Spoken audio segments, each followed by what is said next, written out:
अस्सलाम वालेकुम नाजरीन, मैं हूं अज़हर फ़ारूक। नाजरीन, पाकिस्तान की ताज़ा तरीन सूरत हाल और बिलखसूस मुल्क की इस वक्त जो मौजूदा हालात हैं उस पर आज बात होगी। इलेक्शन कमीशन ने आज एक इंतहाई अहम फैसला किया है।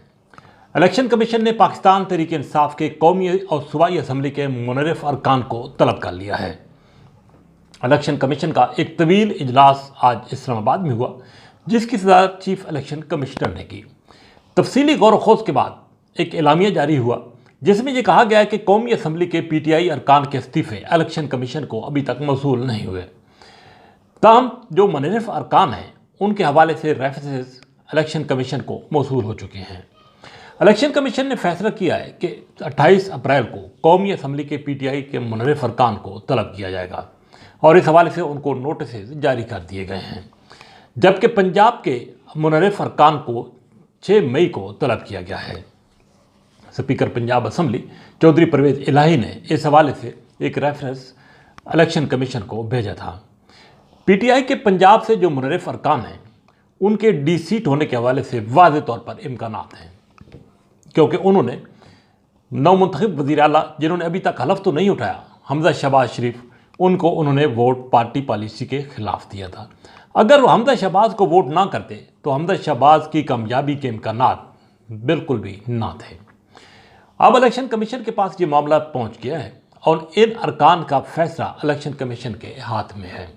अगर इलेक्शन कमीशन पंजाब के इन 26 अरकान को डिसीट करता है तो हमजा शहबाज का इक़्तिदार बिल्कुल परवान चढ़ने से पहले ही डूब जाएगा, क्योंकि इस वक्त ऐवान में पाकिस्तान मुस्लिम लीग नवाज़ को पंजाब असम्बली में वो अक्सियत हासिल नहीं है जिसके बलबूते पर वो अपनी हुकूमत वहाँ पर कायम कर सकें।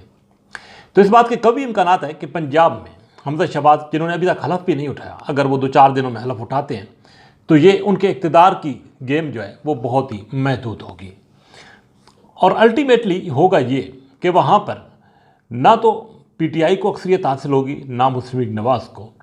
जब दोनों को अक्सरियत नहीं मिलेगी तो पंजाब की असम्बली तोड़ने के अलावा कोई ऑप्शन गवर्नर के पास नहीं रहेगा और नए इंतखाबात का ऐलान किया जाएगा।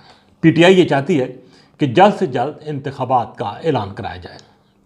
साबिक वज़ीर आज़म इमरान खान ने आज एक मरतबा फिर अपने वीडियो बयान में अपने कारकुनों को हिदायत की है कि वो तैयार रहें इस्लामाबाद आने के लिए, और उन्होंने वाज़ेह किया है कि जब तक इंतखाबात का ऐलान नहीं होता वो उनके साथ इस्लामाबाद में बैठेंगे। इमरान खान ने 4 हफ्ते का वक्त अपने कारकुनों को दिया है, यानी कि बजट पास होने के बाद पाकिस्तान की सियासी तारीख में एक मरतबा फिर इंतशार की कैफियत पैदा होगी और PTI ये कोशिश करेगी कि हुकूमत पर दबाव बढ़ाकर इंतखाबात का ऐलान कराया जाए। अब देखना यह है कि हुकूमत उस वक्त तक इंतखाबी इस्लाहात कर पाती है या नहीं, लेकिन एक बात तय है कि हुकूमत पर इंतखाबात के हवाले से दबाव जो है वो बढ़ जाएगा। एक और बात जो कि इंतहाई अहम है वो है वज़ीर आज़म शहबाज शरीफ का दौरा सऊदी अरब।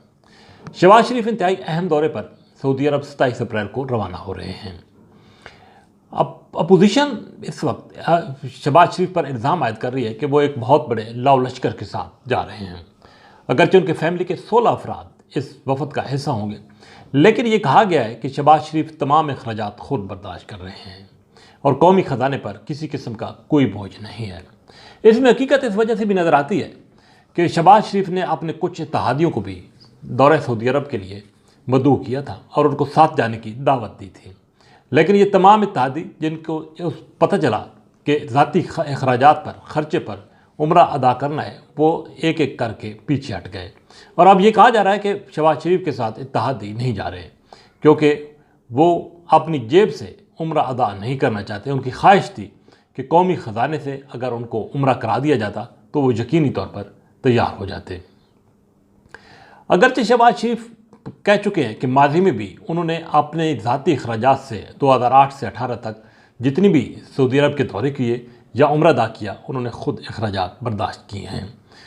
एक अच्छी मिसाल है, माजी में साबिक वज़ीर आज़म इमरान खान भी अपने ख़ुद अखराजात बर्दाश्त करके इस तरह के दौरे करते रहे हैं। अब एक मरतबा फिर पाकिस्तान की सियासत पर गहरी नज़रें मरकूज़ हो रही हैं, क्योंकि बज़ाहिर ये लग रहा है कि मौजूदा हुकूमत जो कि मुख्तलिफ जमातों का एक मजमूआ है वो आगे चल नहीं पाएगी, क्योंकि पाकिस्तान की इकानमी की सूरत हाल इंतहाई गंभीर है और आने वाले दिनों में हुकूमत ये बावर करा चुकी है कि पेट्रोलियम की कीमतों में इजाफा किया जाएगा। इसलिए ये कहा जा सकता है कि हुकूमत के मसाइल मज़ीद बढ़ते चले जाएंगे और हुकूमत के पास इंतखाबात में जाने के अलावा कोई ऑप्शन नहीं होगा। और अगर पाकिस्तान तहरीक इंसाफ इस्लामाबाद में आकर बैठ जाती है तो ये हुकूमत इंतखाबात के लिए मजबूर हो जाएगी या इस हुकूमत को मजबूर कर दिया जाएगा। बहरहाल पाकिस्तान तहरीक इंसाफ के मुनर्रिफ अरकान का अगर इलेक्शन कमीशन की तरफ से कोई फैसला हो जाता है तो इंतखाबात की राह भी जल्द हमवार हो सकती है। इसी के साथ इजाज़त, अल्लाह हाफिज़।